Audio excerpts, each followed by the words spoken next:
आज सत्याचा विजय झालेला आहे। शिवसेना कुणाची आहे हे एकदा नाही तर दुसऱ्यांदा हे परत एकदा अधिकृत झालेलं आहे की एकदा पक्ष इलेक्शन कमिशनरने सांगितलं होतं की शिवसेना कुणाची आहे आणि आज नार्वेकरांनी पण सांगितले की शिवसेना पक्ष कुणाचा आहे। आदरणीय राज्याचे मुख्यमंत्री यांचीच शिवसेना आहे। आदरणीय एकनाथजी शिंदेबाई ज्या पद्धतीनं महाराष्ट्रामध्ये एक मोठं नेतृत्व आणि काम करतात, सर्वसामान्य शिवसैनिकाला घेऊन जाण्याची भूमिका, आणि आज जे घेऊन असताना जो सत्याचा विजय आज झाला असं समजतो।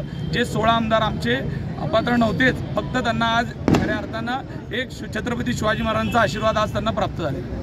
नाही, असं देखील म्हटलं जातं आहे की हा निकाल जे आहे मॅनेज आहे, कालच त्यांचं ठरलं होतं असं देखील म्हटलं जातं। ठाकरे गटाने पण आरोप केलेला आहे। ठाकरे गटाकडून रडायचं सोडून दुसरं कामच नाही। गेले कित्येक दिवस त्यांच्या बाजूने निकाल लागला तर अजूनही न्याय व्यवस्था जिवंत आहे असं म्हणायचं, आणि त्यांच्या विरोधात गेला तर न्याय व्यवस्था विकली गेली आहे म्हणायचं।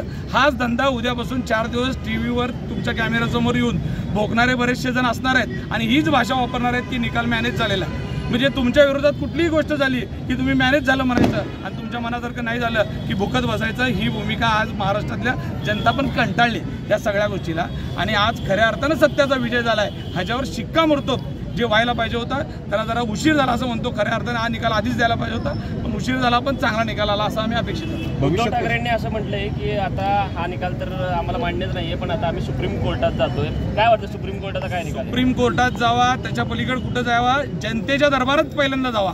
जनतेच्या दरबारात खऱ्या अर्थानं राज्याचे मुख्यमंत्री शिंदे साहेबांना लोकांनी मुख्यमंत्री म्हणून मान्य केले, पक्षप्रमुख म्हणून शिवसैनिकांनी त्यांना नेता मानलेला आहे। बाळासाहेबांनंतर तर खऱ्या अर्थानं लोक शिवसैनिक कुणावर प्रेम करत असतील आपण बघतोय तर एक आदरणीय एकनाथजी शिंदे साहेबांवर करतात। ज्या पद्धतीची त्यांनी एक कट्टर अशी भूमिका घेतलेली आहे आणि खऱ्या अर्थानं प्रभू रामचंद्राचा आशीर्वाद सुद्धा त्यांनाच असणार आहे। भविष्यात शिंदे गटाची वाटचाल कशी असणार?